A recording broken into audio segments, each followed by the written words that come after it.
Hey YouTube, it's EvanMagician34 with my latest Deck Doctor installment. I haven't done this in a while, but I thought this deck was just too cool to pass up. It's from TeamYGOPros, and as you can see, I copied the list down. Hopefully you'll be able to see that. This is basically a Gemini deck, and it's very closely based off of the Warrior Gemini deck that got released not too long ago, but he's added in some other cool stuff like Black Brute Draco that's very good for Geminis.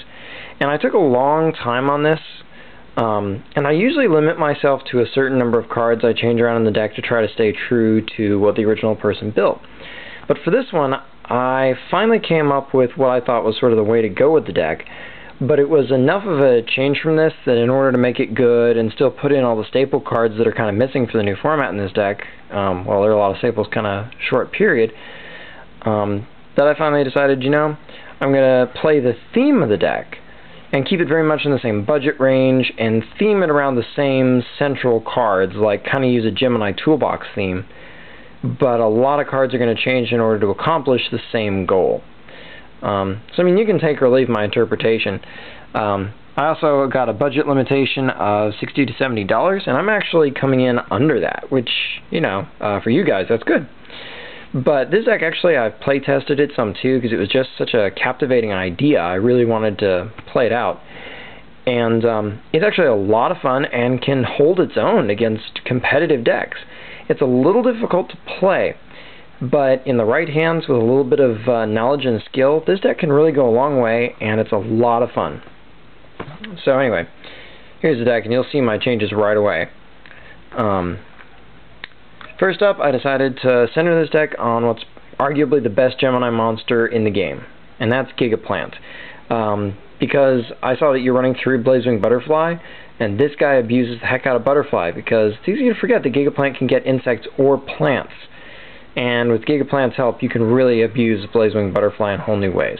So, double Gigaplant is definitely kind of the core of the deck. And here's one of the few cards I'm going to ask you to spend some money on, and that's Titanial, Princess of Chameleons. And she makes it basically because if you're running Gigaplant and Lonefire, she needs to be in the deck too. She's a very solid beat stick, and yeah, they're basically the whole reason she's here. But she's a card worth having anyway if you don't already have her. 2 copies of Lonefire Blossom. Nettles, it's going to be your 2-star plant tuner of choice. Any 2-star plant tuner will work, but he's really kind of the best one to fit the theme. And he's just here so that your Gigaplant can go fetch a tuner from the grave and turn itself into Black Brute Draco or any other 8-star sinker you want. Once again, that really actually does keep in with the Gemini theme. You gotta kind of want to see it. But the plants are basically all here for Gigaplant to support him and make him really that abusable. And Lord Poison ×1 kind of supports that too, because this guy turns into a Gigaplant, and in a damage step when you can circumvent things like Bottomless and Torrential. So, and that's good, because Bottomless is one of your worst fears. Alright, and that's pretty much all the plant stuff, and the rest is much more Gemini-y. 3 copies of Blazewing Butterfly. Any way you can get this guy's effect off, basically he turns into any Gemini you want, plus that Gemini gets its effect. So if you can actually get this guy to live long enough to activate his effect, he can be very strong indeed. But we're going to use Supervise and one other really cool card to kind of help capitalize on this. So, 3 copies of that. We're running 2 copies of Featherizer. It's good to draw cards, and it's also good to ditch your Geminis to the grave so that you can recur them with Gigaplant and Butterfly. So this guy's definitely staying at 2. 3 is a little excessive, but 2 is just right. We're running 1 copy of Phoenix Gearfried. We're running 1 copy because we're going to try to send him to the grave quickly, and once he's in there, you really don't need another copy. You don't want these guys to turn into dead draws. So 1 copy is definitely a good way to go with this guy. He can be a really solid threat if you can get him out. We're just running 1 Gemini Soldier. Had I gone like a Wabaku Threatening Roar route, we might have run more of him, but the way the deck's built right now, 1 is good. If you can get him and float him and activate his effect, he's really solid. But it's kind of hard to accomplish that, so you kind of want to, once again, kind of toolbox this and only go and get him when the situation's just right for him to flourish. Alright, and some of the rest of your toolbox includes Tuned Magician. Actually, I'm keeping 1 of him because he's a nice Gemini. He's actually a tuner, and you can recur him with Blazing, which is nice. And it's really good size, too. I mean, it's 1800. That's a good stick. So, that one actually did make it. I almost cut this guy, but he's good with Supervise, and largely because of that, I ended up, he barely made the cut, and he has a good beat stick, and that's a Evocateur Chevalier. This guy's very good, but almost needs his own deck, and at some point I may build that deck. But this isn't really his deck. He made it basically so that you can have a way to sack Supervise and do some cool combat tricks. So, he does make the cut for that reason. We're also running one copy of Dark Valkyria, because this is definitely a card you want to recur every turn, because she can be pretty scary when she comes back every turn, gets her counter, and pops a monster. What are they going to do? My body's a shield and kill her? That's fine, I'll just Blazewing Butterfly or whatever for her again later. So she's quite nice. And once again, a fairly big monster.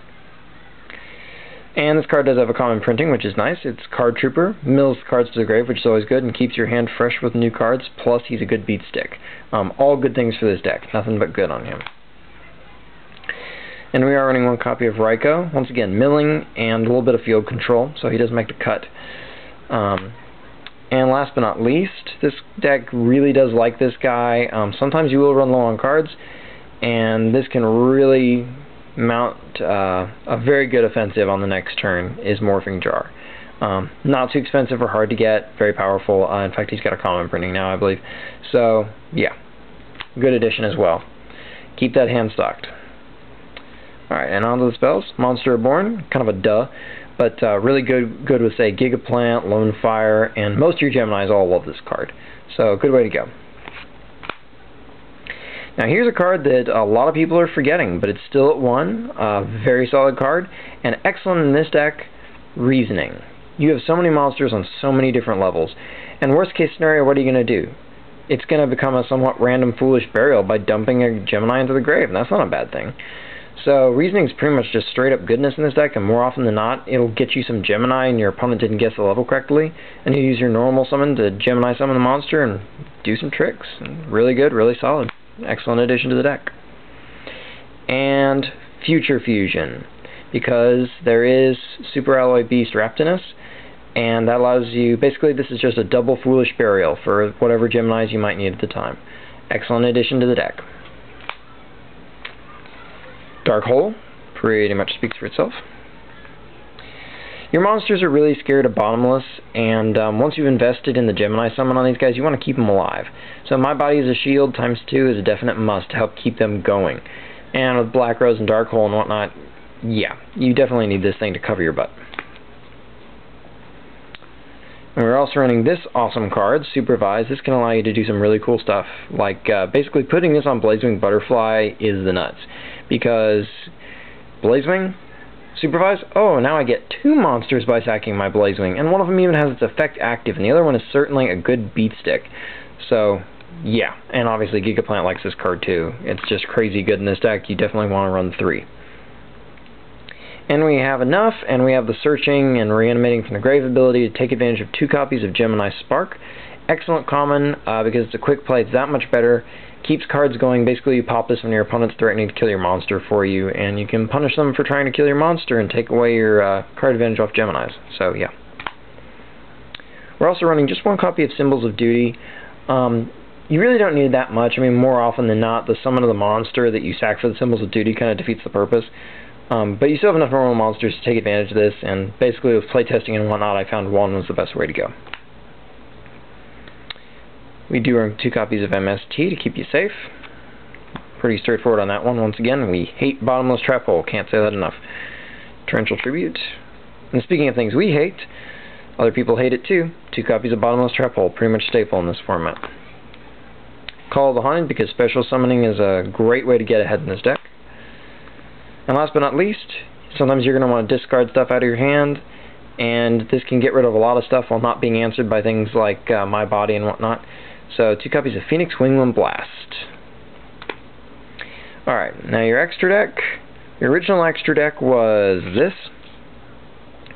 This guy is an awesome addition, and Gigaplant helps you get there pretty reliably. Which before, Toon Magician was really your only way to get it, and it's not a very effective way to make him. So Gigaplant plus that nice little 2-star Nettles is the best way to go for him. And these guys are both perfectly good targets and very good budget cards. I got no problem with these guys. They're awesome. This is the one addition I'm going to say is mandatory, is this guy right here, Super Alloy Beast Raptinus. Basically, you're using him as your future fusion target. But in the event that this guy actually hits the field, he will allow your deck to do some insanely cool tricks. Because as long as this guy's face up, all your Geminis are considered to come into play with their effect active all the time. And between Gigaplant and Blazewing Butterfly with this card, yeah, you can summon a crazy number of times. It's really quite good. So if he actually does make it to the field, nothing wrong with that guy. He's a common out of Gladiator's Assault, so there's no reason you shouldn't be able to get this guy. Plus, nobody really wants him or cares about him. You can probably get this guy for like a quarter. Okay, I'm going to strongly recommend you get Stardust Dragon. He's a tin promo. He has a lot of fairly easy to find printings too. Shouldn't be too hard to get, but if you're going to invest money, this is one of the first places you should if you don't already have him. Another strong advising card is Black Rose Dragon. Pretty much speaks for himself. Excellent 7-star target. Below the field ability is always good. Remember, with Monster Reborn, you can sync for almost anything. This guy's also really easy to get. He was the promo card for the new set, and he's also in it. Scrap Arcfiend. Just a good 7-star beat stick. You kill Stardust, stuff like that. Well advised, cheap. X-Saber Urbellum. In every printing of him, he's pretty easy to get. He's nice and cheap. He's a good 7-star target. His effect sometimes comes in handy. He's a good budget synchro card. So, same goes for Flamvell Urquizus. And I know this is the Secret Rare Tempest, but obviously she does have a really easy to get printing when she came in that sealed pack. So, yeah. Another easy to get card, and remember, you do have some spellcasters in this deck. So. And 5 stars, I mean, obviously Catastor and Magical Android are good targets, but this guy's not a bad target either because you do have some 4-star warriors in your deck, so you could take advantage of Wayne, and yeah, he's a 5-star target. So these guys, plus any of the usual synchros you might want to go for, all this kind of stuff is a good way to go. But anyway, that's the stuff, and until next time, rate, comment, subscribe, and enjoy.